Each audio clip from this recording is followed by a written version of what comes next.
Soy José Luis Mingote Calderón, conservador del Museo Nacional de Antropología.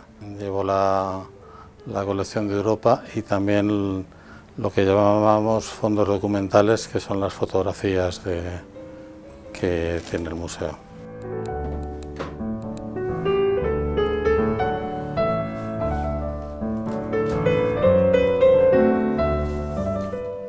La exposición general de Filipinas de 1867 surge dentro de un contexto de exposiciones universales, monográficas, que se producen desde mediados del siglo XIX en toda Europa, en todo el mundo occidental se podría decir, y que tratan de mostrar la riqueza y las particularidades de cada zona.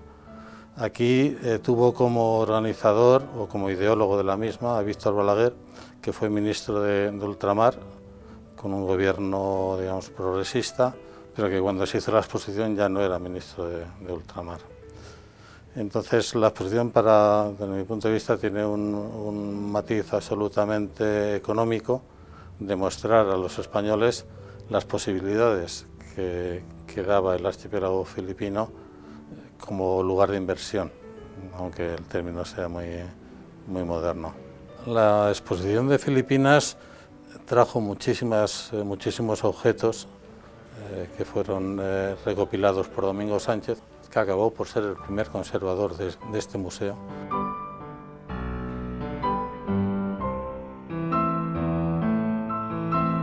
Y junto a los objetos también se exhibieron muchas fotografías, con un doble sentido. Hay fotografías documentales, se expusieron fotografías de cráneos, por ejemplo, al lado de los propios cráneos.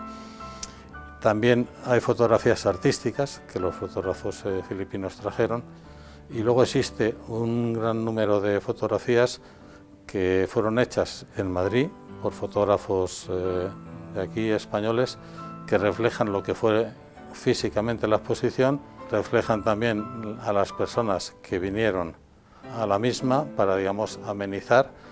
Había igorrotes, un carolino, un negrito, musulmanes, había mujeres que trabajaban o el tabaco o los textiles, y esas personas también están representadas en las fotografías que se hicieron aquí.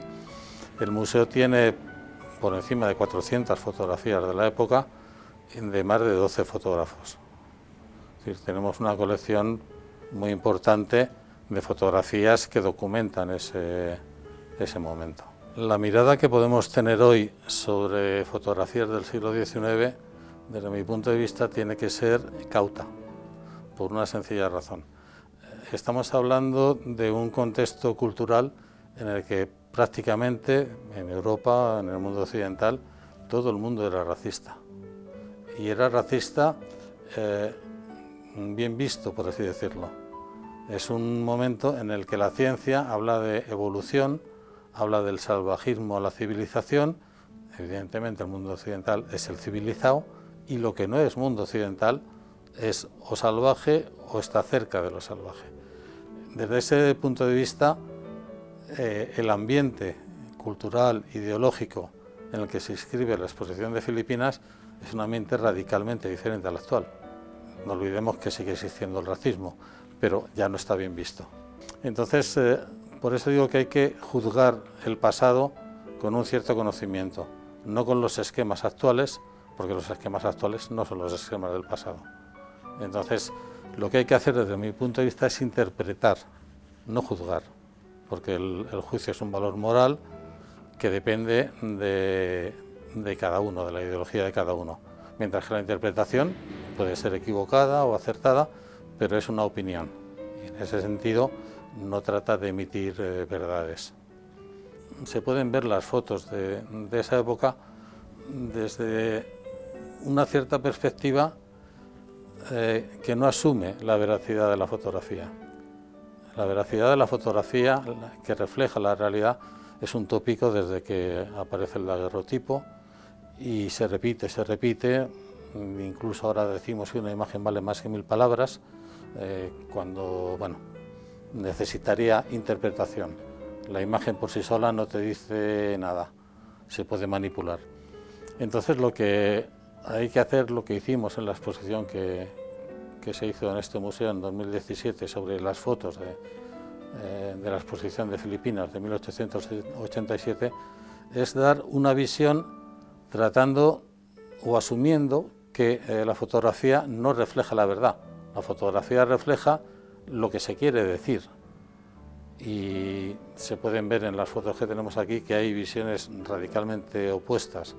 Hay fotos muy artísticas, fotos que pretenden ser documentales, cargadas de ideología, pero que pretenden ser documentales, y fotos que pretenden ser documentales con un matiz científico.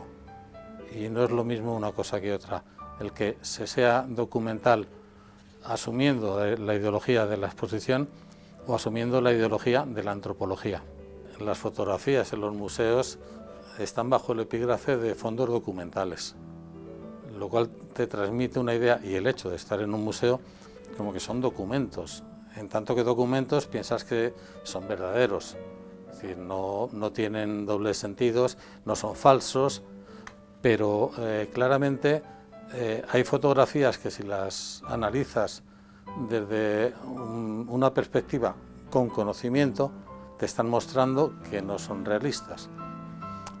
Hay, por ejemplo, fotografías en las que aparecen los igorrotes, el negrito, el carolino, en la que el negrito aparece, el negrito es la denominación de la etnia, el negrito aparece con un tocado igorrote.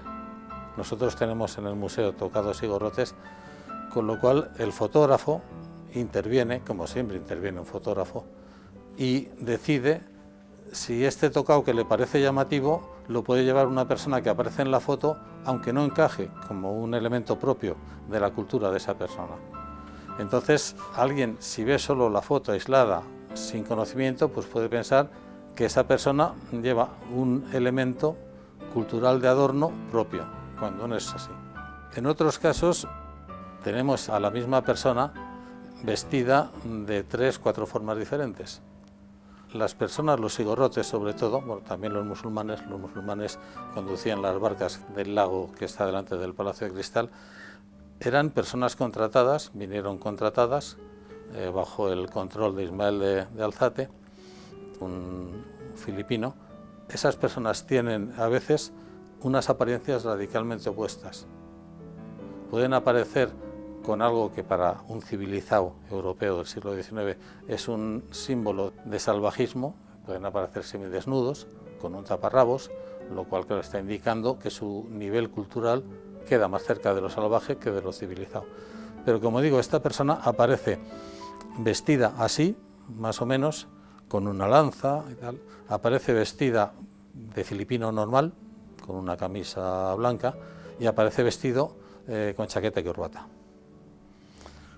Esa persona, por una información que tenemos en la trasera de una foto suya, Manuel Antón, que es el que hizo esas anotaciones, el primer director del museo, que también escribió artículos periodísticos sobre la exposición de Filipinas, Manuel Antón dice que era un maestro de escuela, que se llamaba Purganan y que tenía mucha ascendencia sobre el resto de los filipinos.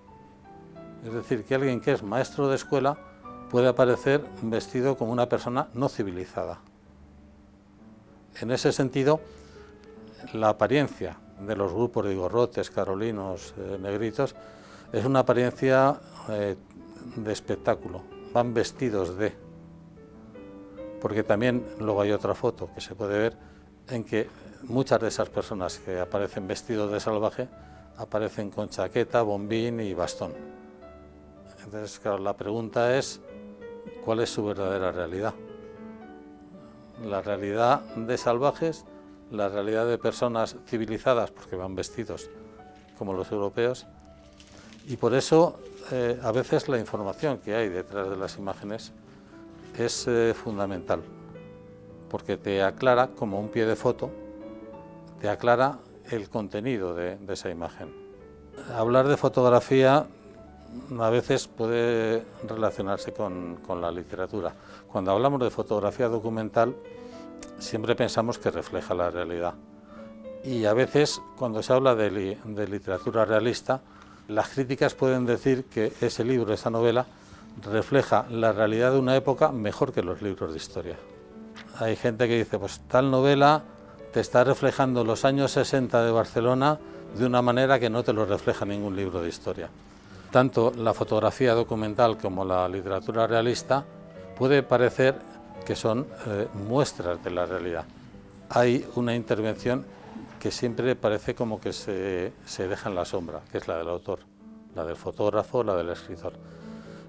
Nosotros tenemos fotografías que, como digo, tienen una diferencia de estilo clarísima.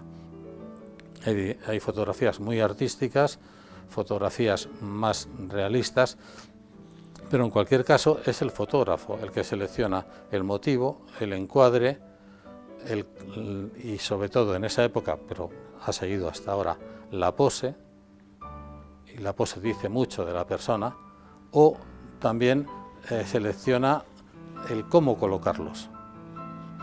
Se nota en muchas fotografías que hay una colocación de las personas que aparecen ahí totalmente rígida. Eso sigue hasta ahora. Y lo mismo ocurre con la literatura. Cuando alguien presenta unos personajes muy realistas, puede dar la sensación de que conoces a una persona así. O sea, realmente sí que está describiendo a alguien normal que tú conoces.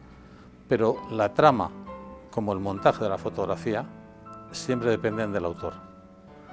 Y eso, sobre todo en la fotografía, suele quedar en un segundo plano por aquella idea de que la fotografía refleja la realidad y vale más que 1000 palabras, pero una fotografía sin texto, sin contenido, sin conocimiento, dice muy poco. Entonces yo creo que esa posible relación entre fondo documental, fotografía documental y literatura realista puede estar ahí siempre que no olvidemos que detrás está una persona que dice qué es lo que tiene que hacerse, que crea la trama, que crea la organización de la fotografía. Como resumen se puede decir que la fotografía documental y la literatura realista tratan de mostrar la realidad, pero muchas veces cuando se ven desde fuera se olvida algo fundamental, que tanto unas como otras tienen un autor detrás, y el autor es el que organiza, lógicamente escribe la novela y el argumento lo elige él, pero también en una fotografía el fotógrafo elige el encuadre, el cómo se pone la gente, qué gente se pone. Entonces no hay que perder de vista que todo, no solo fotografía y literatura, tiene un autor detrás, tiene una persona que impulsa cualquier evento en la vida.